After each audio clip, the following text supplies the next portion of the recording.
All right, next on the list, we got to talk about the center out of Iowa State, Trevor Downing. I think we actually talked about him during our pre-draft process. I think one of the times we were talking centers, it was on somebody's Someone mock. pick him. Yeah, but with Trevor, man, guy that could play center, both guard spots, not crazy large. To me, he reminds me of like a J.C. Hassenauer type. Moves well. In terms of what he struggles with, just the consistency. He'll drop his head at times on pass pro, which will allow interior D linemen to have success or a blitzer to get by him. But he has also shown on multiple occasions when you watch him on tape that he is athletic enough to pass block with the best of them. He's athletic enough that he can pull. To me, when you're watching Trevor, and this is going to be the theme with a lot of these guys, really good player.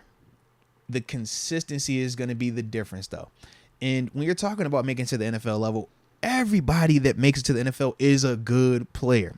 Every single body, whether you're drafted or undrafted, to get on a NFL roster, you just think about how many people you know, how many people in the world are playing football. It's what, 200 something people in the draft. 297, I think it was. It's like around that round, like 297, and then after that, we got 7 guys that we're bringing in. So these guys are still really good, but when you're talking about to have success at this level, you gotta be consistent, play in and play out, and that's going to be the thing for Trevor that he's just going to have to be better at. But I do like his positional flexibility in terms of him being able to play 1, 2, and 3 spots, being center and both guard spots. So I do like that about Trevor. Yeah, he's going to be competing for that backup spot with Spencer Anderson.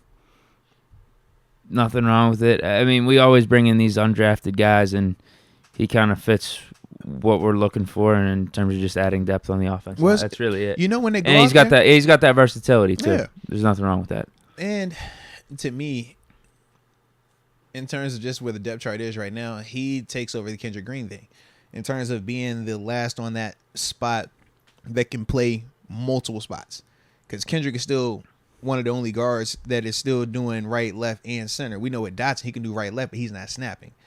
So when I think of Trevor Downing, I'm like, at least you have that in terms of when you're looking at Kendrick Green and you're saying, well, he's the only one that can do this. What makes him different? I guess Spencer Anderson can now, yeah, too. well, now him too. Yeah. He could even do the tackles. Yeah.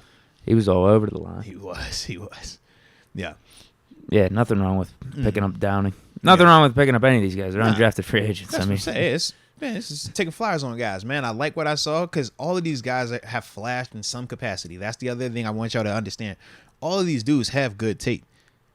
You put up any of these guys' tape, they're going to have a ton of plays being made. It's just the consistency part. When you're talking about breaking them down, you're like, man, is this going to translate to the next level?